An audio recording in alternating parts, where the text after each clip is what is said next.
This is episode 1 of the Sioux City Show. I'm Taylor Grote. I'm hosting this thing. With me today, I have Anna Taylor of 35th and Taylor. And full disclosure, she is my sister, so this is kind of cheating as far as podcast guests go. Yeah. So Anna, how's it going? It's going pretty good. Also in studio today, we have Evan, the guitar player from 35th and Taylor, who came by in a pinch and got the microphone set up for us. We're recording on GarageBand, so if you think the audio sounds awful, go ahead and blame it on Evan Kaler of 35th and Taylor. Plays lead guitar. Go ahead and show up to their shows, make fun of him, whatever you need to do to get your point across. So far, this podcast is going so great. We're nailing it. Let's just stay on this whole making fun of Evan train. I like it. That's usually what we do in the band, is just make fun of Evan. No, Evan's the best in the band. True. Yes. So, Anna. Taylor. This is probably going to come out next week on the 1st, but in between now and then, what shows do you have coming? This weekend, well, tomorrow we are going to Jefferson City, Missouri. I believe we're playing at the Mission. And then Saturday night, we are in Wichita, Kansas. Evan, help me out. Where are we at in Wichita, Kansas? What's the name of the... Barley's, right? Barleycorn? Yeah. And then Sunday night, we are in Lincoln, Nebraska at Cappy's, celebrating New Year's. Oh, yeah. So, I guess Big night. The whole plan for me on this podcast is I wanted to record it today so I can have something to put out on the first. New Year. Start 2018 off, right? Is this the New Year's resolution? I think it's been officially my resolution to do things for the last 5 years, and this is finally coming together. So I finally just decided that it's never going to be perfect. I'm never going to have the perfect sound setup, the perfect background, the perfect That's audio an unrealistic control. Reality. Yeah, and everything really does cost money, so we're just rolling with it for now, and we're gonna. I don't really believe in New Year's resolutions, but today I had 3 cavities filled. Ooh. Yeah, so if we would have done this podcast a couple hours earlier, we would have had a lot of slurred words, and it would have looked like I had a stroke. But better now. The numbness is worn off. I did tell my dentist, however, that my New Year's resolution is going to be never to get another cavity, because that was the worst experience I've ever underwent? Is it a word? Undergone at the dentist so far. Nice. I haven't had anything else at the dentist, but 3 cavities at the same time was not fun. So that's so far my New Year's resolution. I feel you. I go to the same dentist for reference, and I was so stoked. I came out of there 2 weeks ago without any new cavities. No cavities? I feel like that was the first time I've ever gone to the dentist. I just think I have a bit of a sugar addiction. A thumbs up. I also said I was going to give up sugar there, and I'm drinking a Coke, so that's already... It's not the new year yet, though. Did you hear about what Grandpa did at the dentist? No. At the beginning of the month? Grandpa Jack? Yeah. So for reference, my grandpa's kind of like an old badass. Very old school. Vietnam veteran, very old school guy. And he went to the dentist a couple weeks ago and decided he needed to get a tooth pulled, but he didn't want any form of anesthesia or any local anesthetic. Yeah. Wait, did he go to the same dentist we go to? Yeah. Wow. That's kind of crazy, actually. Yeah, right? Yeah. I had no clue. So that's a whole level of pain tolerance that I'm not even prepared to experience in my life. But just having someone work in your mouth is probably just awful. It's awful. Yeah. Yeah. I can't. I don't know. I can't. I know that no dentist nor dental hygienist gets paid enough to make that job worth it for me to sit there with my hands in somebody's mouth all day. Well, I love when they ask you a question and they have 5 tools in your mouth and a whole bunch of cotton, and they're just expecting an answer, but all you can do is yeah.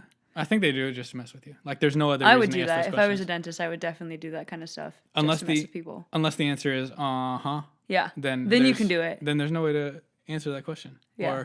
Or no, it's impossible. No. It's definitely impossible. So, since you're my sister, I kind of know the background, but to make this somewhat interesting for other people listening, that is the goal. Yeah, maybe you should give kind of a background on the band. Your band, yeah. Okay. How you guys got started, what you're doing now. It's kind of a long story. That's a long we can make it short though and sweet. Let's, well, we got time to fill. Yeah, right? we got time to fill. I'm sure the people really want to hear this too. I've been performing with my band for almost 8 years now. So been traveling and playing in bars, different festivals, different venues since I've been 13. I just turned 20. And so, yeah, I mean, it's been crazy. And I think about it now and I'm like, why did our parents think that was a good idea? Mm-hmm. Do you ever think about that? Did you ever think, like, when I was 13, like, this was kind of crazy that my sister's doing this? I was always I thankful. guess I never got your perspective on that. I guess, like, so from my perspective, we have another sister that is in between Anna and I's age. She's 2 years younger than I am, and she danced all the way through high school, and going to Sydney's dance recitals my entire life was absolutely awesome. brutal.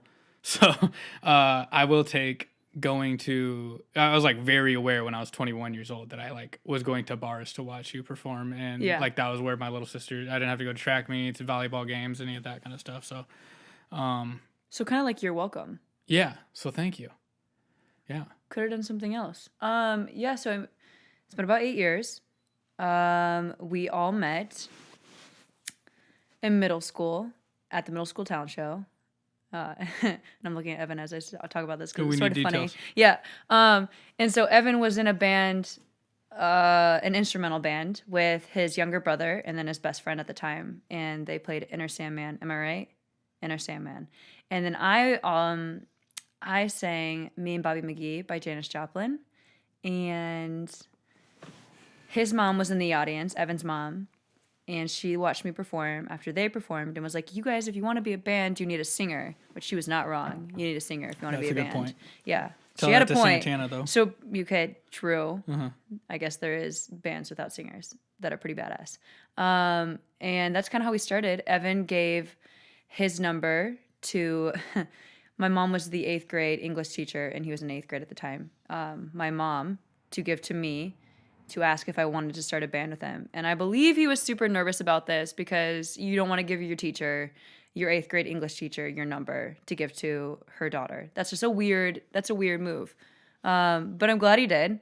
So we've been performing ever since. We were originally called November 35th. And then we got a management company and just got some advice that it was kind of confusing when we were printing out posters and trying to get our name out there, that November 35th is playing on November 25th is not the best for promoting, marketing. Super confusing. Yeah, super confusing. So then we changed it to 35th and Taylor.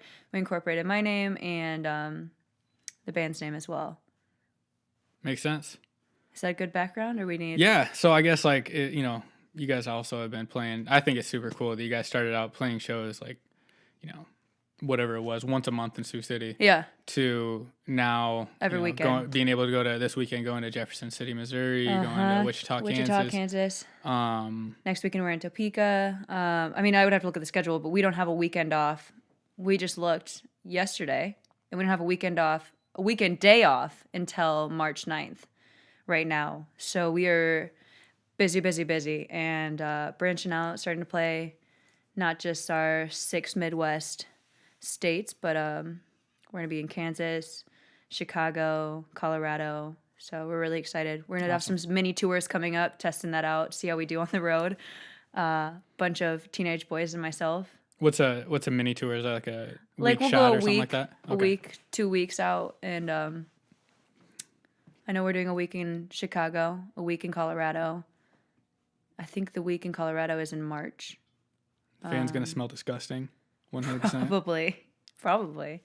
But we're super excited about that. So it's going to be a lot of fun. We are playing shows that are now focused on selling our own music. So it's not just covers, which is how we started out. We were a cover band primarily. And you kind of have to do that when you're playing 4-hour shows in the Midwest.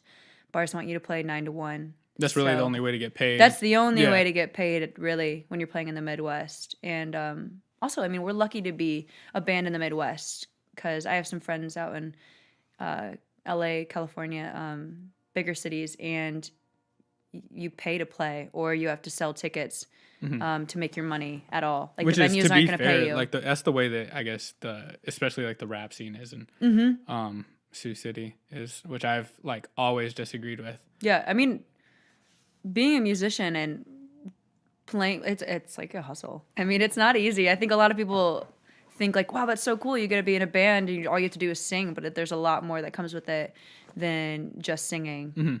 And I don't know if everyone, I mean, that's 100% realized. So, like, when you went from, obviously being 15 to now and 20.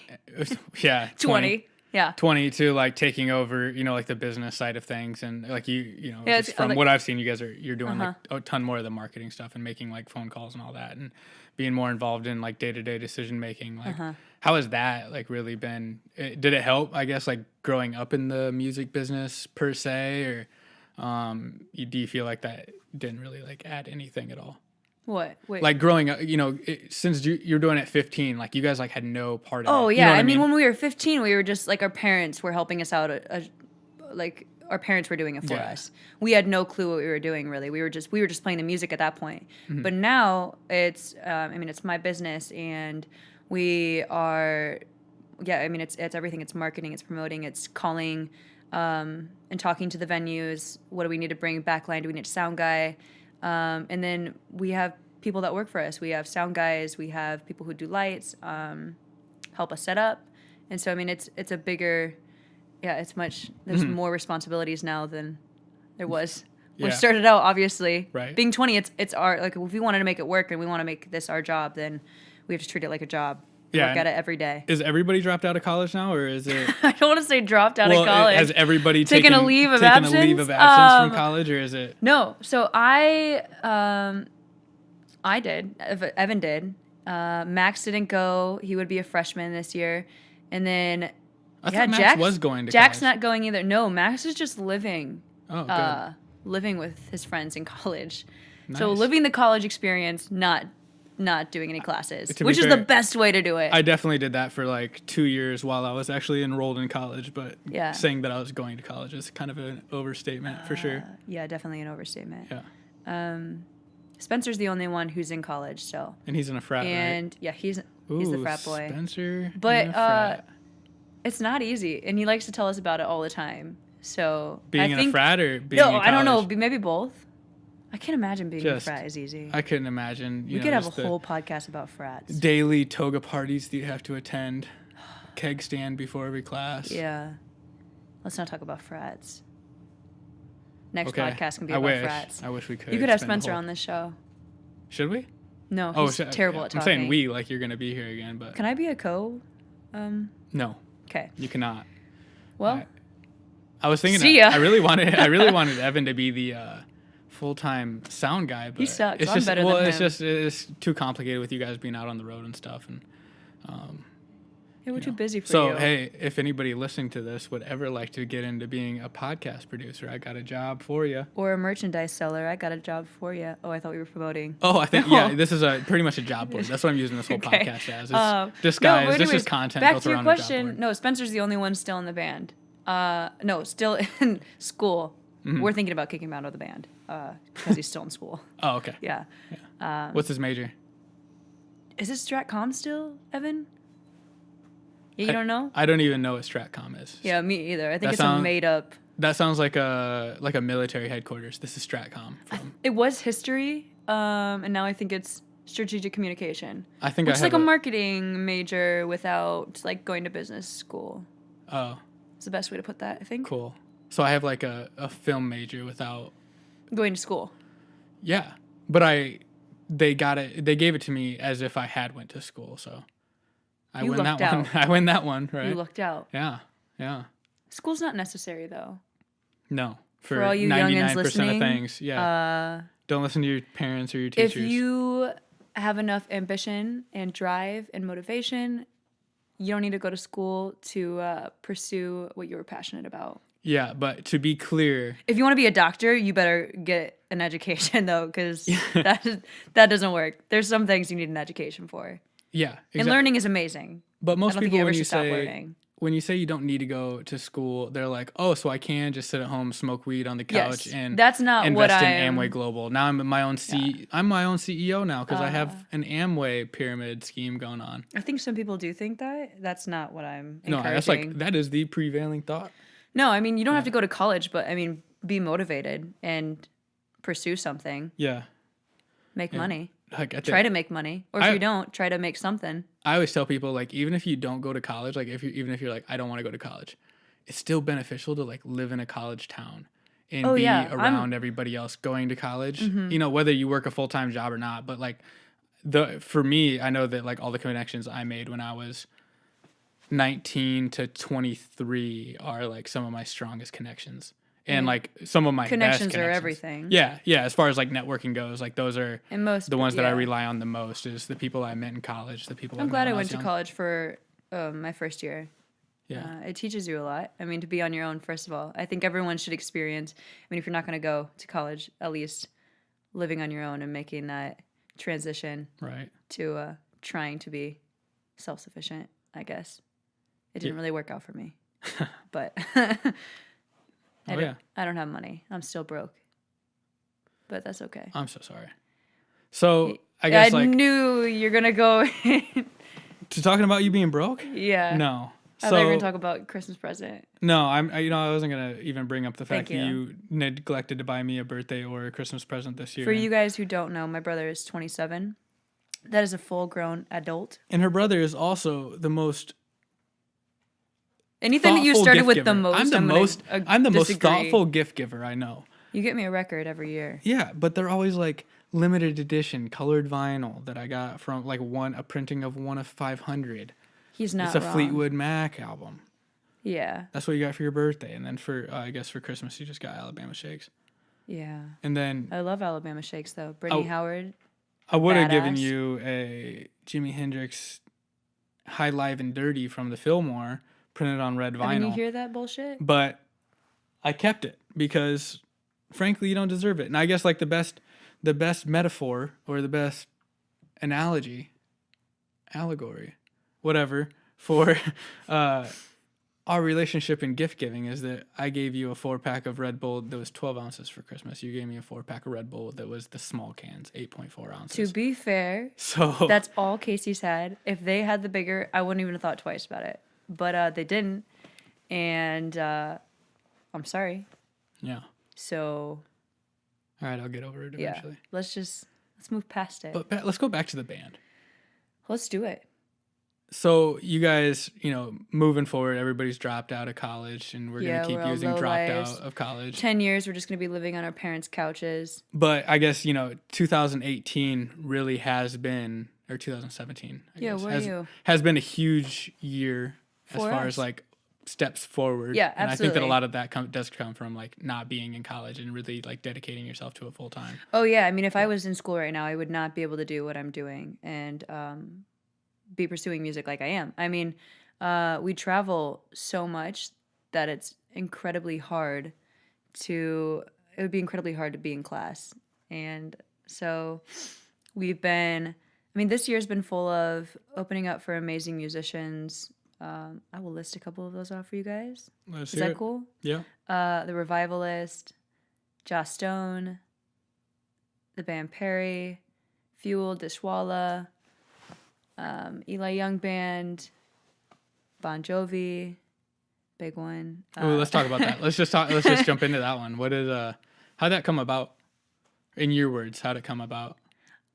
I guess I didn't know this, but a fan sent us a private message, and I wasn't the one who answered it, about Bon Jovi was looking for up-and-coming acts to open up for his tour. I don't know if that's right. I think it is right. That's what someone told me.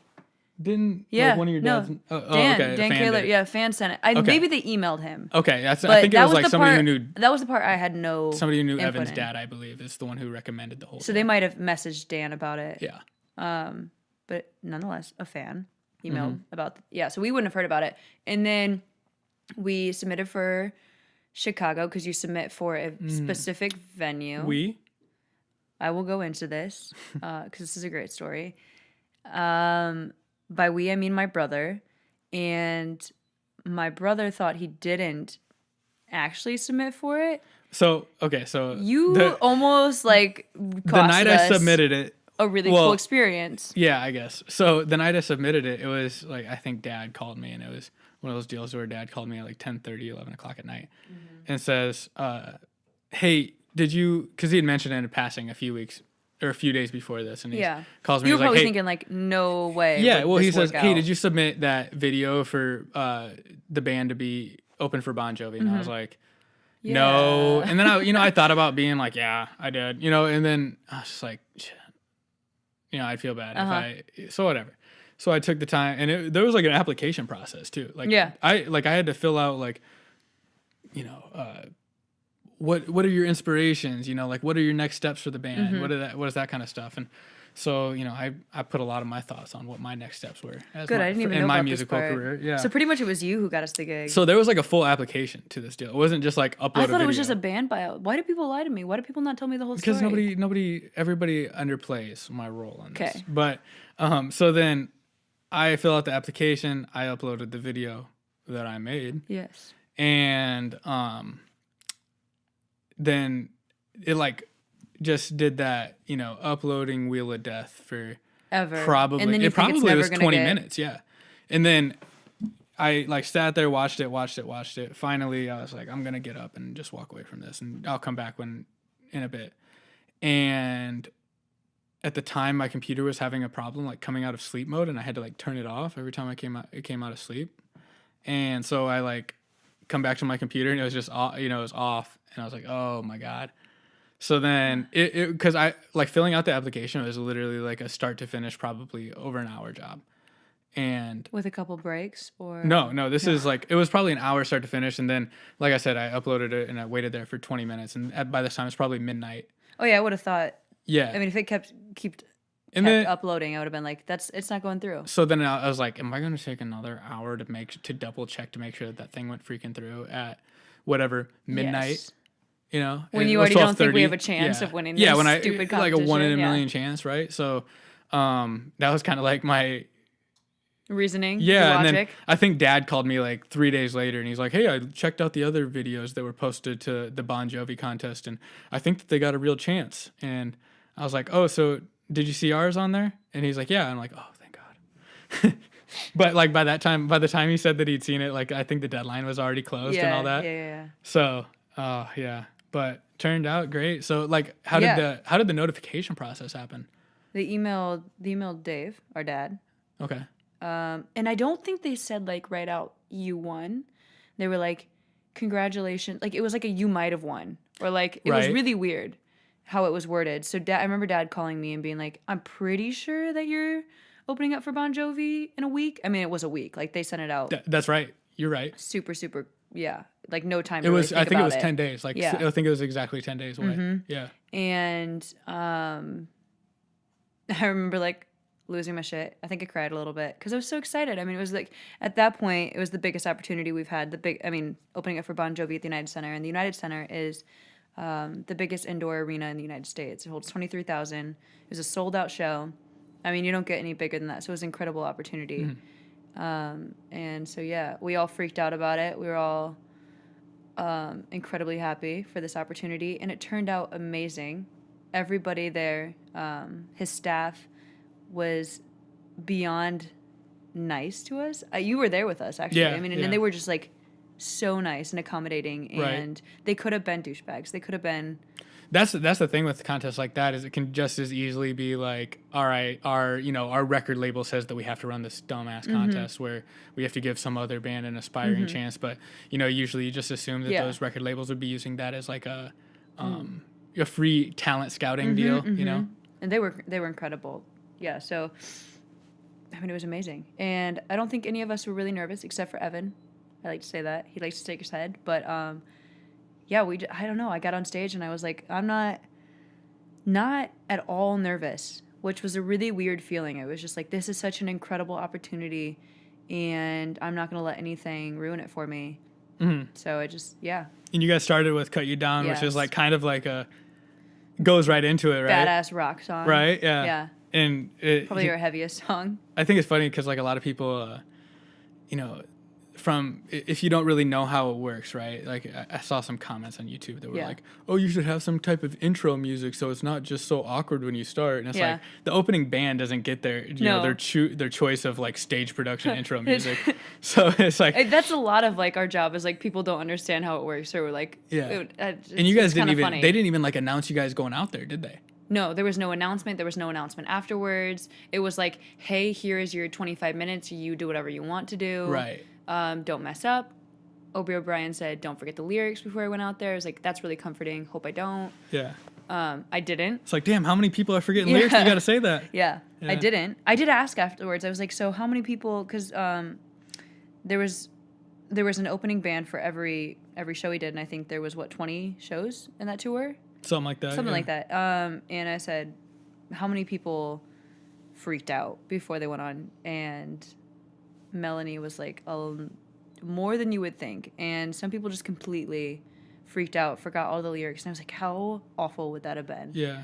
It could have been a totally opposite experience. We could have all messed up, and I could have forgot all the lyrics. That would have been terrible. Yeah. But thank God it turned out. No one messed up. And I think we just were all incredibly happy to be there. And I was kind of blown away that they like didn't really do any, from what we saw as like through the application processes, they didn't really do any like background research on you guys. No, they didn't. So, they didn't know like how, if you guys have one music video that you play really good in and that's it, and you guys really suck as a live band. Like, I mean, that could have just as easily been a Million Vanilli situation, right? Where you like hired studio musicians, your actual guitar player really sucks. I mean, it could have been that. And I mean, they only had one song. So it's like, yeah, that's assuming that we have more than one original song. Yeah. Which some bands don't. I mean, like, it's just like. Could have been like your like first single off of like a 3-song EP or whatever. Background music or background checks.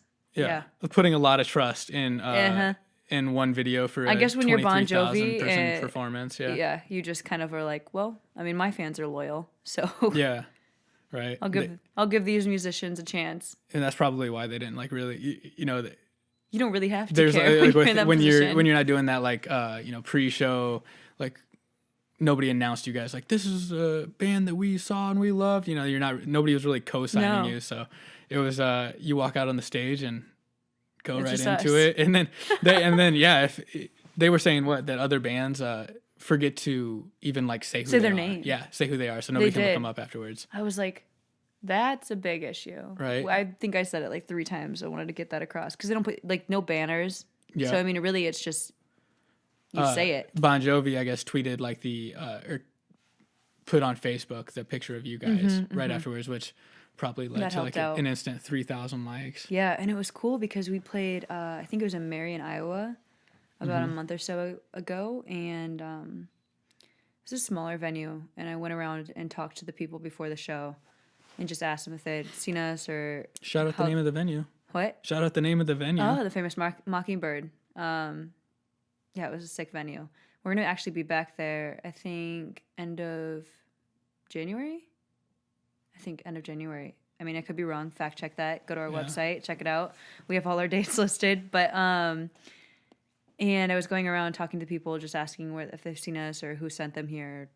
And one of the couples said they saw us open up for Bon Jovi at the United Center. And I was like, wow, that's pretty cool. That's the first time we had someone say that to us, that had just seen us there and not anywhere else. Yeah. Or heard of us anywhere else. And they were like, yeah, we loved you at the United Center, so we've been following you ever since, and we live in Marion, so this was perfect. And it was like 20 people at this show. Yeah. So it was just like, this is really cool. And you guys have a couple Chicago dates coming up, right? Yes.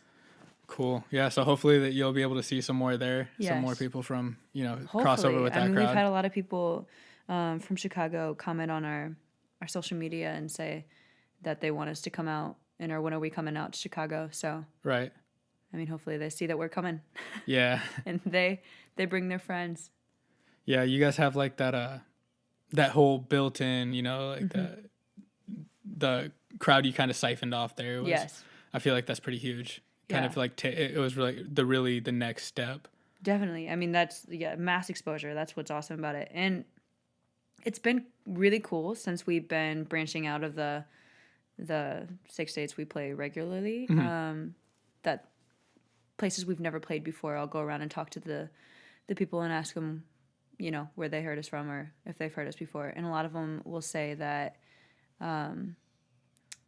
they heard us from a friend or had heard us from Sturgis. That's another really great exposure gig. So, and like 4 years ago, and they've just been following us since. And they've been like, now you're playing in our town, which is awesome. That's like definitely one of your best nationwide Yes. ones. Is and Sturgis. you know, for I guess reference with everybody listening, that your guys' management company is out of Sturgis, so that's kind of like been your hookup since you were. Sturgis Motorcycle Rally is awesome because people come from all over the place. Yeah. So, I mean, that's been cool to hear. It's just like places we've never played before, and a lot of people, they know who we are, and they're coming to see us. Yeah. Instead of just like, oh, we heard live music was in town tonight. We don't know you. But a lot of people, That's had heard awesome. of us from a friend, or I think we had one person say that they saw us 4 years ago open up for Samantha Fish in Kansas City. Oh, okay. And then they had been following us since then, and then came back out to the show. It was just, it's crazy. It's like, that's a long time to be following a band and not see them live.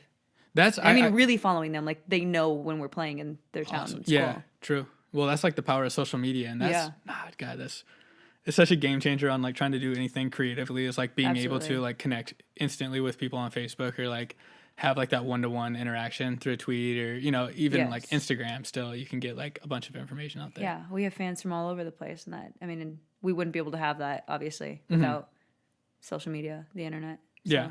I try and tell people like all the time who don't understand like the real reach of like what you can do on like Facebook or whatever. And like the best example I can give is that every time I put out a picture on my Instagram story, it definitely reaches more people at like in that from that one piece of content than any TV commercial shown locally in Sioux City is going to reach. Yes. And Which I think people have a I do hard that time for of like free. explaining. Yeah. They're understanding that. It's like, oh, I built this audience like for, whatever. I think I got on Instagram like 2011, 2012 or something like that. 2011. That's crazy. So, I built it over 6 years, but, see 1,000 people seeing each picture I put on my story, which only stays up for 24 hours in And itself. you don't know who those people are and what connections they have. And Exactly. So it's always like nurturing as many people you can get exposure to Yes. for free is like the key. True. Yeah, that's I guess like that's cool. the difference between you guys trying to start a band or you guys being musicians now in 2017 or like this in the digital age versus if you were our parents' age and you're trying to start a band but you have to Gain hang up flyers everywhere and you have to like that's just word of mouth. You got to save up your money to get that trip out to LA so you can hopefully get in front of A&R at some record label because that's zero. How it's done. There's a 0% likelihood, coming from Sergeant Bluff or like that Sioux they're gonna City. hear of us. Yeah. Which I guess I don't really know how Tommy Bolin did it back in the day, how that like whole rock star story came about, but it definitely seems like it's a lot more likely at this point. No. Yeah. Still not easy, but still you can really like build your own following. Yeah. You don't need to pay for TV commercials in each town you go to. You don't have to pay, people in that town to hang up flyers for you before you get there. You can kind of just like show up and and what we've been starting to do is just the places we've been going, calling their radio stations, and they've been really awesome about it. Just doing a quick interview to promote the show, and so I mean that also like has a huge reach in that area. So do you like doing those radio deals? Honestly, you can say honestly. Yeah. Honestly, no, not over the phone interviews. I hate doing over the phone interviews. I just think it's very not personable. Yeah. Impersonable. I don't know. Not personal. Not personable. I don't. I think you're adding a bull in there. Not person. Not personal. Thank you. Impersonal. Yeah. What you guys are going to find out through this podcast is that I have a speech impediment and I just don't know how to speak. But yeah, I don't like doing phone interviews. They're just hard because I go off of like, especially for radio, like what someone's facial cues are to stop talking. Because when they ask a question and you like when you're getting interviewed, they ask really open-ended questions. So you can just talk about what you want to talk about. And sometimes I have a tendency to just go on and rant because I don't get any facial cue to tell me to stop or like to ask the next question. So you're like do you end like your answer after 2 minutes going, so yeah. Yes. So yeah. Yeah. Yep.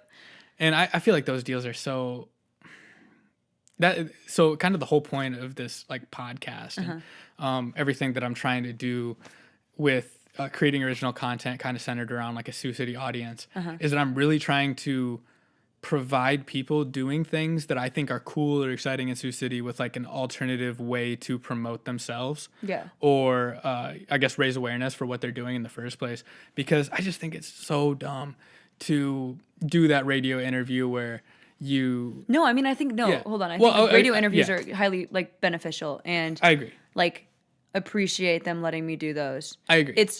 It's hard for me to do those, though. I think those might get people to your show, but I don't think they're going to get anybody turned on to you guys as a band per se. You know, I guess that's kind of a weird way to put it, but I think that there's something different about that 1 minute, 30-second slot that you're filling in between two songs on a Yeah. radio station where people are like, half the people are just tuned out because they're like, all right, Like, who we're is not this on music anymore. no-name I'm clicking another talking? button. Yeah, I'm going to the next radio station because that's how I listen know, to I've done that. radio. I And don't even listen to radio, actually. I don't anymore. well, and then it's like the same with TV where you get that you sit down Infomercial. and I can almost bet you that every question you get asked is, so you're with the band 35th and Taylor, so what kind of music do you guys play?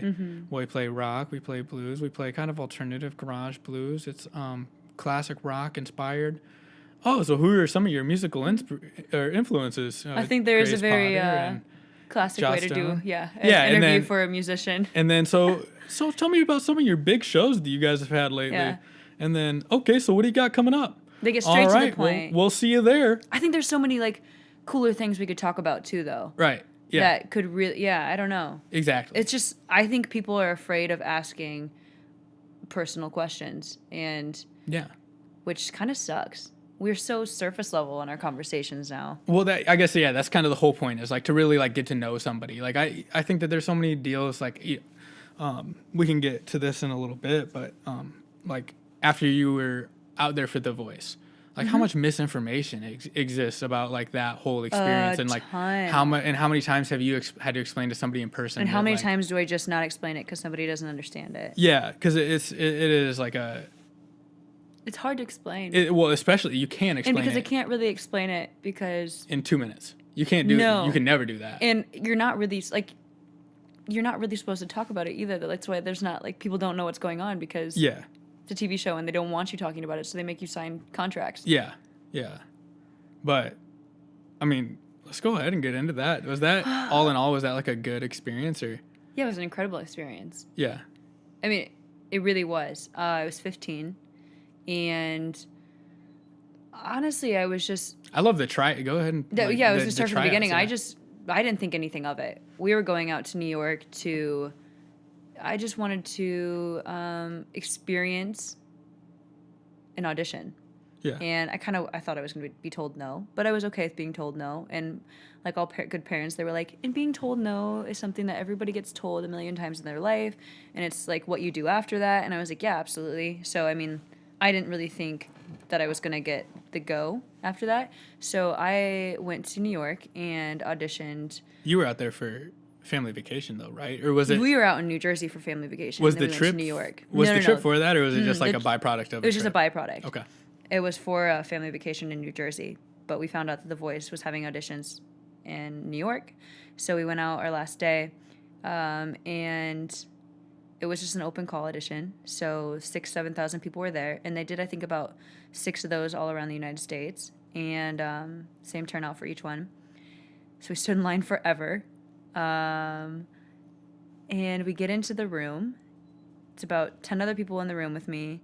We're all sitting in chairs. You stand up when it's your turn to sing. If he likes you, he asks. You have 3 songs prepared. He asks you to sing the next song, and then you sit down. So he did that to, I think, 3 people in the room, me and 2 others, and then How many people were in the room? 10? 10. Okay. And then he asked me and the 2 other people that he asked to sing 2 songs stay, and we all sang a 3rd song.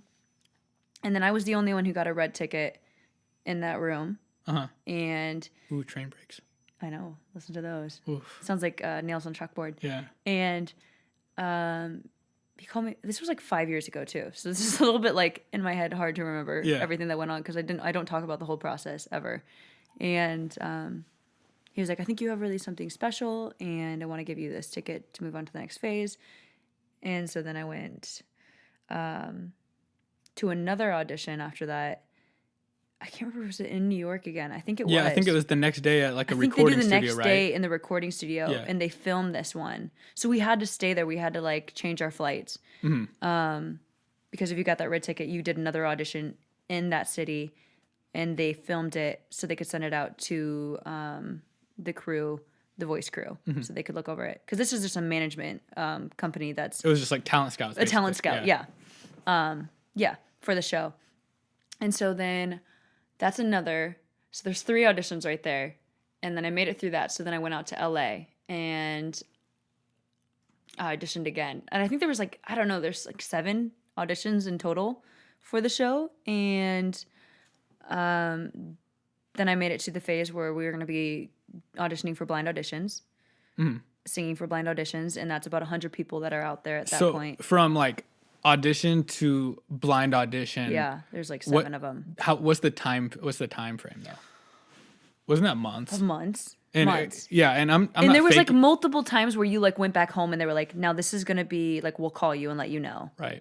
Like you could come, you didn't always come back out. And I'm not even like faking these questions right now because I kind of saw this whole thing from afar because you were 15, right? Yeah. So I would have been 22, Yeah. which You probably didn't know much about it because I don't think we were telling really anyone about it. I was even in our Kuwait family. for this whole deal. Okay, yeah. I wasn't even in the States when when you were going through this whole deal. So I was kind of getting it like a day late and Yes. I was not really paying too much attention to No. it while it was all going on. So like the major audition was the first time we went out to LA, and we stayed there for about 5 days, and that was probably like 300 people at that time, and they were circulating in and out. And you audition for Mark Burnett. You pick your 3 songs, and Mark Burnett and his whole crew, and that's who I think is the Producer. I think that was going to say what's the executive word for the produces it, yeah. for the voice? Yeah, The show creator, basically. the big Yeah. and they had a really great reaction to my audition, and I think later on, I can't remember who told me it, but it was someone who was in that room, and it was just like, we all had to take a moment after your audition, and we're so amazed that you're only 15 and that big voice came out of you. So they had so great things to say, and it was really cool hearing that from the big guys in the business. And then after that, that's when we stayed out there for a month, and we're getting ready for blind auditions. And during that time, we did interviews. Aren't they sending people home like during this time too? Yes. Yeah. Yeah. Especially, we had some people sent home because they just weren't following the rules, I remember. And that was a big, big deal. I was just like, why would you not follow the rules and get sent home? What? It's so stupid. Yeah, they weren't like following curfew. We had curfew, and I mean, I was out there for a month and I was 15, so it's illegal not to put me in school, so I went to school every day.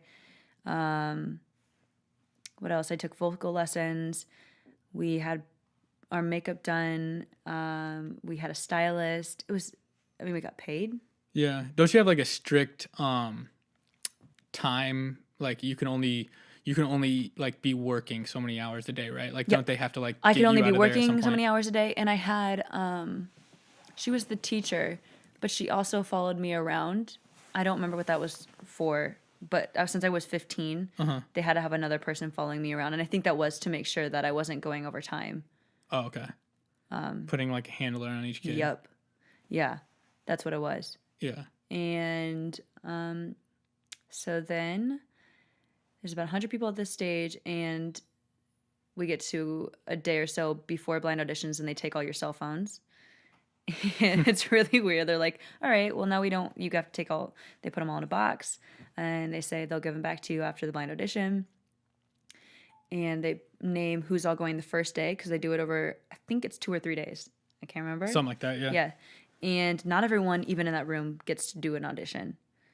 So, yeah. I mean, it's tough. Like, you're sitting there and you made it this far, and it's like, the teams could be full, or I could just never be called. Yeah. And I was the first day. So I was later the first day, and I remember being outside of the doors right before you walk onto the stage, and the film crew asking me to look really nervous. They were like, all right, look nervous, look like you're contemplating things, walk back and forth. And I was just like, I don't want to do any of that stuff when I'm like getting ready to go on stage. Like, that's So not, you're that's like not how I trying would to act. act, but before like the biggest moment of your life. So it's just right? like, that's not what I want to do to get ready right now. And so it kind of freaked me out, but I wasn't nervous when I got up there. I was not nervous at all, actually. We stand on this red X on the stage. And I should also say they gave me my song. I was the last person to get their song. So I didn't have as much time to practice my song as the other people did. And they gave me the song Heartbreak Hotel by Elvis, which is a big song for a 15-year-old to do. So I don't know if that was the best song for me, but that's the song I was given. And we changed it a little bit. And I remember it going... Okay. Nice train breaks. Yes, yeah. I know that sounds really nice. God. But I mean, it could have gone better, right? And I wasn't nervous, so it was an incredible experience. But I didn't get a chair to turn around. Who was the judges on that season? Blake, Shakira, Adam, and Usher. Right. Yeah. Yes. And they all turn around and they do their, oh my God, I didn't know you were 15. Wow, you have such a big voice. What I got a lot when I was 15. And compliments. And we talked for about 10, 15 minutes just about like pursue your dream. You're stunning. Like just, they were awesome people. So it was a really great conversation to have. And they were encouraging. And then I got a hug from all of them. Usher kissed me on the cheek and said, you're going to go places or something like that. Super nice. Because I mean, I was 15, so I was fragile. I could have had the opposite experience where I was just like, I melted. But I had held my composure. I didn't cry, which a lot of people, I mean, it's emotional because you're out there for so long, you're working, and then you get told no. And it's like, and I mean, it's just 30 it's of just like four people's chance. opinions. Yeah. And I don't think everyone looks at it like that. It's like I mean, it's just four people's opinions. Right. Four people that are artists that worked their butts off, that are successful in the business. But I mean, ultimately, their opinion doesn't mean anything to me. And they haven't really hit one, have they? In The Voice? No, there's no star that's come out of The Voice yet. Is there like a... Nothing like American Idol. Was Demi Lovato? No, she wasn't a voice. No, she was There's like Disney Channel. Somebody like that is like a voice one. I don't think so. I don't know. Yeah. So, I mean... But yeah, I don't know of anybody like big from The Voice at all. No, but it was rough coming home because I remember getting a lot of like... Because then you could release that you were on The Voice, but they didn't tell you if they were going to air your audition or not. And they didn't end up airing my audition. They only played like 5 seconds of me being on the TV. Like waiting just to sitting, go. Right, like waiting to go or something. And so I had a whole bunch of like, you weren't even on The Voice. You didn't even like make it to this. And it was like nobody understood the process. And I couldn't explain it to them because I was under contract. And I'm 15 and I'm you like definitely couldn't and I'm put like out beaten anything up public. about it because I didn't get a chair to turn around. So obviously that's going to affect me a little bit. And I have kids in my school going like, you didn't even make it, like you're a liar. Right, which and is like the shit worst about it. which is like the worst time for that to happen. Yeah. At like 15 is like you're like self-conscious. everybody's like show me like a 15-year-old girl that's not like the smallest bit jealous of like another girl's success, and show me a 15-year-old boy who doesn't take every opportunity to be a douchebag. And that's what I got. I mean, it really was what I got. So that was not fun at all. But I mean, I didn't let the no affect us or me, the band, and our... Awesome. Yeah. Yeah, and it was a good get too. Like, I mean, it does help. Absolutely, and I still have friends from The Voice. We just went out to LA to do a little recording, and I met up with one of my friends that I hadn't seen in 5 years that I met at The Voice, and it was like that I saw him yesterday. It was incredible. That's So awesome. I mean, yeah, you make a lot of connections, and The Voice people were extremely nice. So yeah, it was an awesome experience. Can't beat it. And so that was when you were 15. Yeah. And I feel like there's been a few like big step ups in your guys' First in the national, band in your career, not only but like also as the band's journey has been. The Voice was probably the big one. First big gig was playing at Tyson Event Center, opening up for Andy Grammer and Echo Smith. That was really, really cool for us. And that was kind of like a last second deal through Q1023 here in town was the ones who made that decision, right? Because it was originally supposed to be Rachel Platten. Yes. Was originally supposed to fill that slot. And Thank God Rachel Platten backed out. Yeah. Right. Thank you, Rachel. Yeah. And then Andy Grammer like couldn't have been He was nicer. so nice. Yeah. He was so nice. Echo Smith was the other band, right? Mm-hmm. Are they still a band? I got a phone call. I don't know if they're still a band. Evan, you're an emo, right? Yeah, totally. Yeah, okay, so the emo in the room says that Echo Smith is definitely still a band. And I think What they does that even mean? Hold on, what? What? What? What'd you ask, Evan? I said, Evan, you're an emo, right? Aren't, You know what Echo Smith is, right? Like, they're like a girl pop band. I don't know what they. I don't. Yeah, I don't all know. that- I didn't think you knew. I'm like a 40-year-old. Like you know how 40-year-olds think that everybody who doesn't dress like they're 35 is a hipster. Right. Like every band that's not very true. that has like some kind of alternative style is emo band to me. So that's my age demographic. I just assume That's everybody's something an emo. new I've never heard before. It will stick with it. Okay. And there couldn't have, I guess like there couldn't have been a better band to play in front of as far as a national act goes, because like the number one comment you guys got afterwards was like, you guys were better than Echo Smith, which like there's a certain type of music, right? Like you guys are definitely more of a, the average listener is going to enjoy like your brand of like that, like classic rock inspired rock music more than they're going to like teen pop. Definitely. That parades as rock music. So that was really cool to hear. Yeah.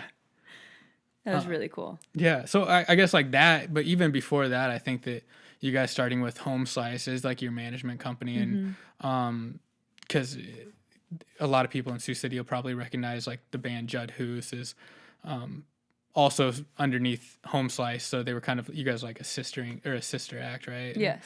Home Slice was really able to like get you guys Take with us to the next step. the Sturgis gigs, the I mean, they were awesome because touring everywhere Judd Hoos contracts has been in. and just it's the next step. Yeah, Everything just understanding takes like us to the next step, understanding the business more. what a backline is, all that kind of stuff is important, and that was really what Judd Hoos was. And I think we got like a bad rep like when we were younger because we didn't really know what we were doing, and our parents took over, and so we kind of took that for granted. Like, oh, our parents are doing this, we don't need to learn this. Yeah. And I think other musicians and bands kind of looked at us like, oh, we're just those kids who don't know anything, and our parents are doing everything for us. But I mean, that's just like it's not the case. We all work our asses off now, and do you ever feel yourself like now as like a 20-year-old getting salty about like younger people? No. Oh yeah. About younger musicians? Yeah.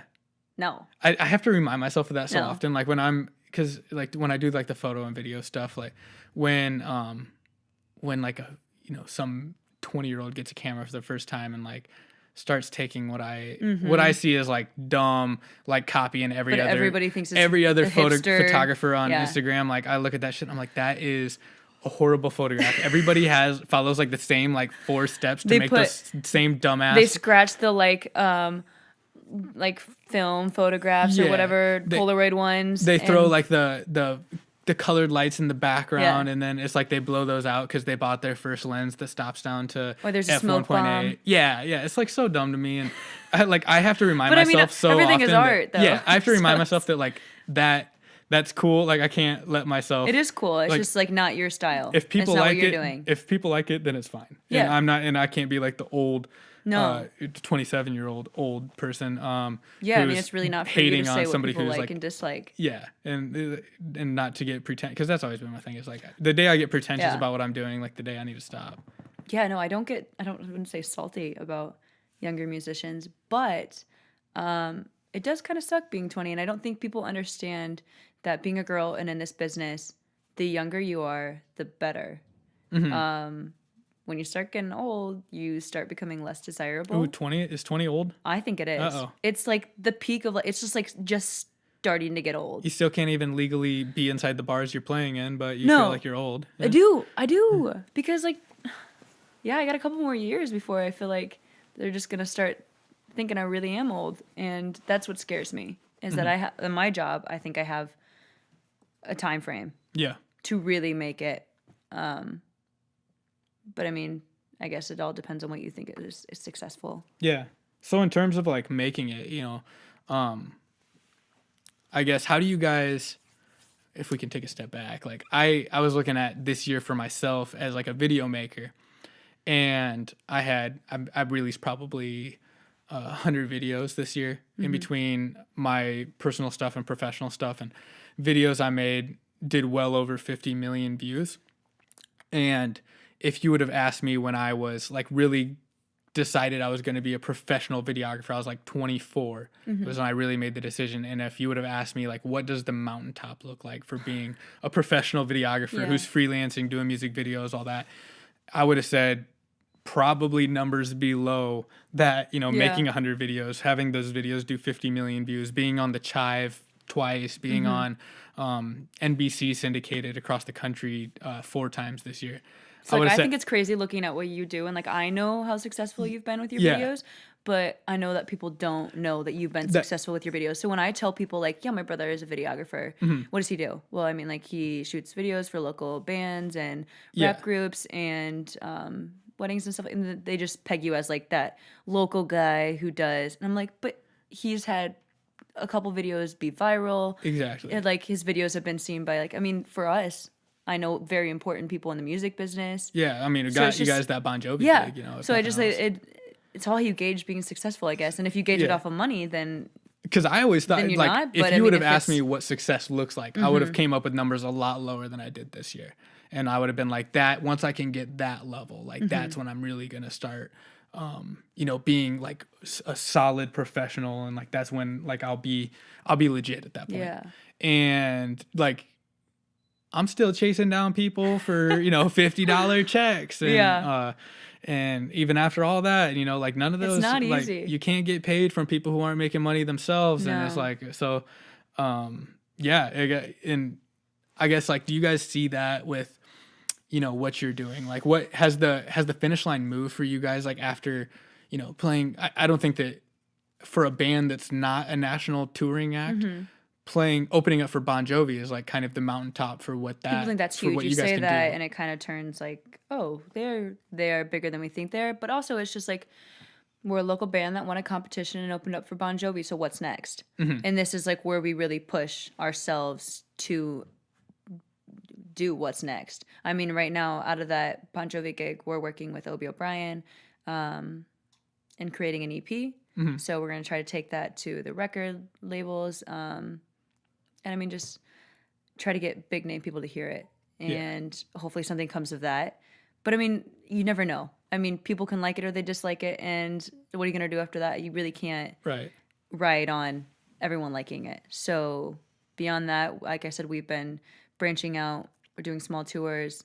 We're really working on exposure gigs, doing exposure gigs. So we take less money, but we're putting our name out there. And we're doing shows that promote our music. So we can get ourselves out of that cover band status. You mentioned that earlier. It's like the only way to really get paid when you're starting out is to be a cover band, which I do think that there's like kind of like a built-in hate for, There is, I think, with real musicians. I mean, like, if you play at a company party or you play a wedding, if you're a wedding band. They don't want to hear your originals. They want to hear a cover band. And so I think, like, cover bands are awesome. And there's few nights where I've had as much fun as like going like, to see cover bands, to be fair. So. Cover bands are fun. Yeah. I love it. I love being a cover band, I guess, too. But I also don't want to do that for the rest of my life. I want to be an original band. It's just not as easy as playing Fat Bottom Grills. People don't want to hear songs they don't know. Yeah. And I think like was it last year? Yeah, because this most recent year, Dad won Battle of the Bands. But the year before that was when Gypsy Lover made it to the finals against Arson City, which, first of all, like Gypsy Lover's been one of my favorite local bands when they were still together. They were definitely one of my favorite local bands for like years before that show. But like the big every week when they won, like the other band's fans, I should say, on Hard Rock were just like, it's a fucking cover band. Why are we getting beat by a cover band in Battle of the Bands? And it's like, I don't know. At some point, like you have to factor in how much the crowd likes a band. To like, it's also about the energy and like how good your show is. And I mean, like there's totally different factors and hometown advantage. I mean, things like that, right? Yeah. But yeah, I mean, cover bands, badass too. Yeah, and. Have you heard Arson City? You've heard Arson City. No, I don't get to go to shows like that. First of all, because we play all the time, I don't get to go to shows on the weekend. And then second of all, because I can't get into places. Yeah. They have one of the best live shows I've ever seen, to be fair. Yeah? For sure. Yeah, awesome. For sure. And they're great. I heard they were awesome. Yeah. Yeah, I haven't seen them. They were like, I guess they're outside my, I don't know, they're not really far outside my genre, but because I don't really mind like the like horrorcore. Are they heavy like, metal? Yeah, they're heavy. Like they're That's what I thought. the dude's got a voice on him, like for real. He's been signed to record labels before. I think he had another band called Emphatic that was like relatively big. I'll have to listen. I haven't. Yeah, in previous years, but yeah, they're from Omaha, and that was another thing that people were like, oh, so is Battle of the Bands not a Sioux City thing? Is it like, oh, an Omaha band can come here and win this? And then this last year, what's the other City of the Week? Is that the one that's fronted by a girl? I think from Minneapolis. I think it is fronted by a girl. Yeah. Yeah, and that's rock music too, right? Yeah, but they were like down from Minneapolis to be in our Battle of the Bands. Oh, is it just for Sioux City too? I think that was like the perception when they announced it, and like what it was the big knock on the hard rock is always like, oh, they're sending all of our Sioux City money out of state. They're the worst thing to happen to Sioux City, which is like the most uninformed, the least understanding of like local economics you can have is if you think that the hard rock was a bad thing for Sioux City. But so like the idiots in town always want to say they're the worst thing. So it's like kind of another knock on them is that, they're letting these bands from outside of Sioux City come and play in our Battle of the Bands. And it's like, I don't know. I think that just comes with not having all the information. Right? Yeah. So it's like and people don't care to get the information. And it's like the loudest voices on social media are always like the most uninformed, for sure. If you're listening to this. I guess that's the negative part about social media. Hey, if you are listening to this, we don't really care for your negative comments on our Facebook posts. We just delete those or we hide them. Yeah. Just to let you know. And they don't really affect us. We just kind of look at them and laugh. If you're a man in your 60s and you think to yourself, I should comment on this video and tell these 20-year-olds how bad they suck and that I think that they're not good, take a second. My heart is broken. Stop for a second and think to about yourself, what you're doing. Am I in their target demographic? Do you think this band is making music for retirees or are they not? Hey, we're making music for everyone. Yeah. But yeah, no. It is, we've had a couple of those. Yeah. And then also ask yourself if you're about to comment on a video, is this creepy to say to a girl I've never met or is it not? The worst. Oh my God. We had this happen. Okay, totally off topic, but sort of about older men and just people saying things that you go like, why are you saying this? Yeah. We did a sound check. I'm not going to tell you where, but we did a sound check a couple weeks ago and which is a necessary part of being a band. You don't, if you don't do a sound check, you're going to sound like shit. So yeah, that has to happen. But during our sound check, there is one table in this bar and I'm going check, mic, 1 2 1 2 check, and I hear this old man yell out at his table. Can I cuss on this? Quick go question. Ahead. I don't care. He goes, could you shut the fuck up or I'm gonna leave? And I was like, to me, like yells that at me, and I'm just like, yeah, okay. Bye. See ya. Yeah. I don't know. And like you can't say see ya because like you're getting paid at this bar, so and the bar wants their customers there. So it's just like, yeah, I'll take your disrespectful comment because I'm a 20-year-old. I'm a 19-year-old trying to do my job. Yeah. Like, and this is 30 seconds during your dinner that I'm going to check the mic just to make sure it's good for later on. Yeah. It's just like, was that necessary? So we get like comments like that sometimes that we're all just like, what? I feel like a lot of people don't even understand like what's going on. Like the full picture or like the backstory on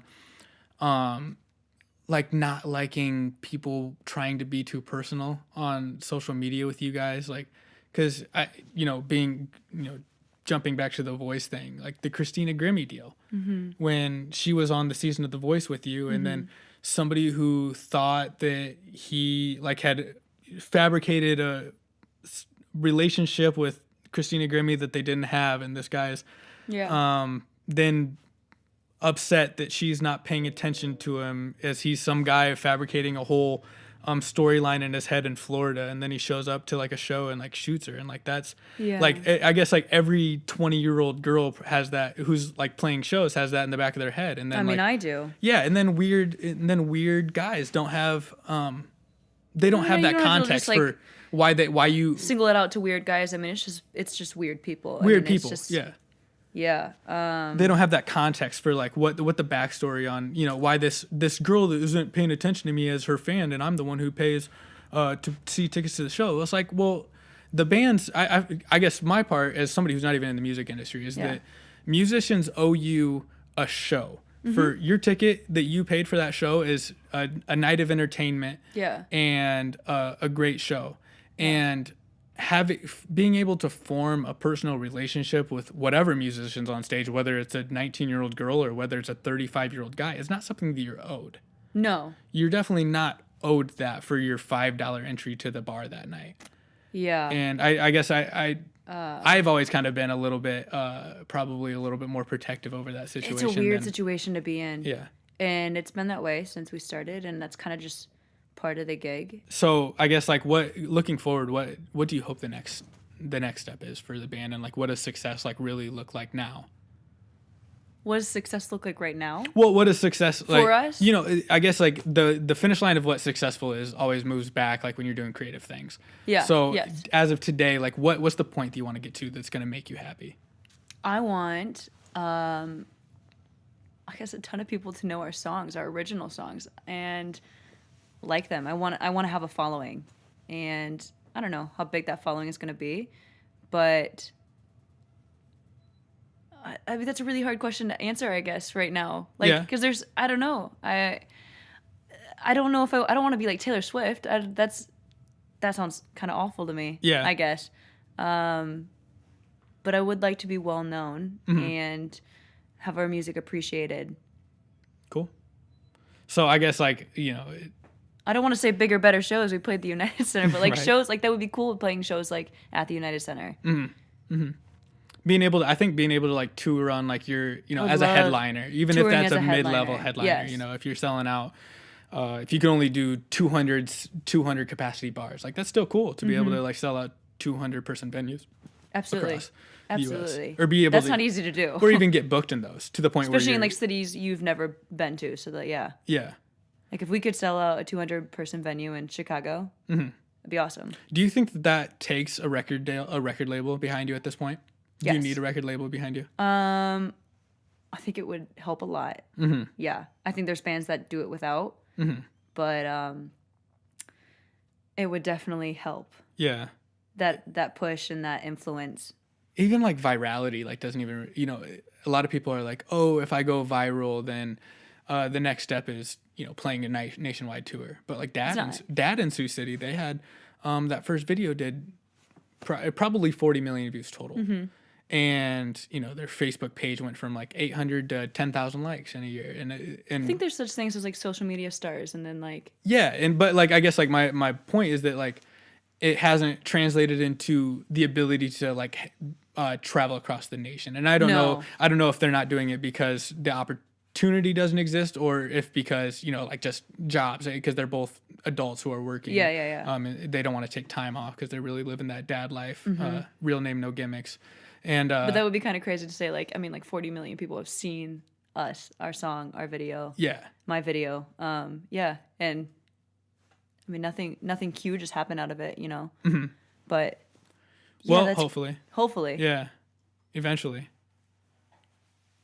That'd be awesome. I guess like that is the mountaintop, and it's weird how you don't necessarily need a record label anymore. No. But it has also changed, like you can't I feel like radio works differently than it used to because the audience is so scattered now. Before you could like if you got a song on the radio in New York City that played at 5:30 p.m., then there's 1.2 million people just heard your song, right? Yeah. But like that doesn't exist anymore because you know those same listeners are on the radio, they're on XM, they're all listening to podcasts through their Bluetooth, they're listening to SoundCloud, Apple Music, Spotify, where like your avenues for discovering so many different, and just the competitions, the pool's so much wider now. It's huge. Yeah, everybody's making music. It seems like and the accessibility of I guess this is, you know, if you were an aspiring radio DJ, it would probably piss you off that some dude's able to make this type of investment into his home studio or being able to make a little studio, be able to have guests in, have like a decent audio setup. By the way, if this audio sucks, it's Evan Kaler. It's Evan Kaler, and also Huh? Name one thing that you ever did the first time that you were the shit at, because I don't think there's anything. I'm just saying. This is the first podcast. It's got to suck. That's true. Like, it has Plus, to suck. I'm just a sister on this podcast, so it's like we're shooting the shit. Yeah, we're just talking. You make a podcast with your sister and see how great it is. Yeah, you have to jabroni. talk to your brother for an hour and see how great it is, I guess. God. It's not that great. No, it's awesome. It's awful. Half of this conversation, I've even had to act like I don't even know what you're talking about. This is probably the biggest conversation we've had. Mm-hmm. And to be fair, Anna is the worst conversationalist I've ever met. Not true. Not Bingo. true. Most of the time I say things and Taylor just doesn't even answer me. Oh, I just can't handle And I it. say, this is where the part where you answer. This is a conversation. And he says, yeah, I just don't care. I'm like, wow, that's Keep so it nice real. of you. I just got to keep it real. You just keeps it real. If authenticity doesn't exist, then What does? what's about? Yeah, what's it all about? If I can't scuba, then what's this all been about? Yeah, I mean, it's been an honor being on the first podcast. Thank you. I felt like it was pretty low pressure. It's It's just, conversation. like we said at the beginning of the podcast, if you Hopefully wait, people want to listen to this. do you think anybody's made it this far? No. If you've made it this far, please comment. What should they comment? It has to be something cool. I know. I can't even think of a good catchphrase to even comment right now. Well, this is lame. We can't just leave it like this. I think that we can give a good fact here at the end of the podcast, which is definitely like an office pleaser. If you are with a group of people, preferably in the 5 to 10 people range, and you want to drop a fact on everybody that'll make them go, oh, that's interesting. Yes. Raise up lights. If you say that with an American accent, you're saying razor blades with an Australian accent. So say it. Could you say it for me? Raise up lights. Raise up lights. Raise up lights. Raise up lights. Raise up lights. Yeah, see? That's insane. My brain did not get that until you said that. You have to say it, like, everybody, when you, like, say it to them, they're like, oh, I don't... Raise up lights. I'm not going to call you out on being an idiot right here in front of everybody, but you are an idiot. And then you say it, and then they're like, what? Hold on. Raise up lights. Raise up lights. That's funny. Yeah. It's that's one of my crowd pleasers. Wow. Also, since this is Sioux City centric, maybe we should end it with, just a little fact about Sioux City? A fact about Sioux City. What is, in your opinion, what's the most underrated coffee shop in Sioux City? Coffee shop in Sioux City? Yeah, underrated? Underrated. Well, do we have more than one in Sioux City? Well, we got, these jabronis only know about Starbucks. We would like to shout out Coffee Works. Pierce Street Coffee Works, to be specific. Pierce Street Coffee Works. That Second to place. none. I recommend the Bulletproof Coffee. Oh, yeah. It is great. Everything there's great.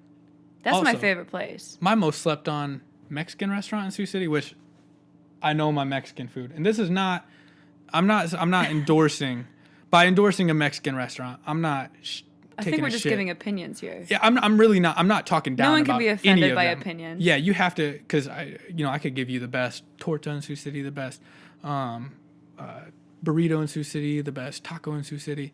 But Yeah, today, to you. the best taco truck in Sioux City, yeah.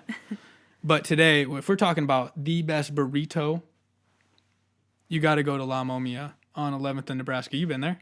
No, but right when you're going up to Lawas, right? Yeah, it's over on Nebraska Street I on always the way up think to about going Lagunitas. there, and Oof, it's got. I just don't step out it's of in my the- comfort zone. I don't It's do in the things old I don't Dairy know. Queen on 11th and Nebraska right there. Yeah, And I heard it's good. it's got a drive-through, and it is second to none. I've It's been got, meaning to try it. oof, I recommend. If you are in Sioux City, that's what we'll leave you with. Also, if you've hung in here this far, feel free to contact me at honeywavemedia@gmail.com if you'd like a sponsorship part in this podcast. Listen to all the name drops we just had for businesses in Sioux City. Wow. Wow. Your ad could go here. Wow. Very professional. What a way to end that. Wow. Sioux City focused audience. Exciting guests. That's me. A charismatic podcast host. What a use of your ad dollars. Hit me up, people. Thank you. That's been episode 1 of the Sioux City Show with Taylor Grote and Anna Taylor. Hope to see you next time. Thank Thanks you. for having me.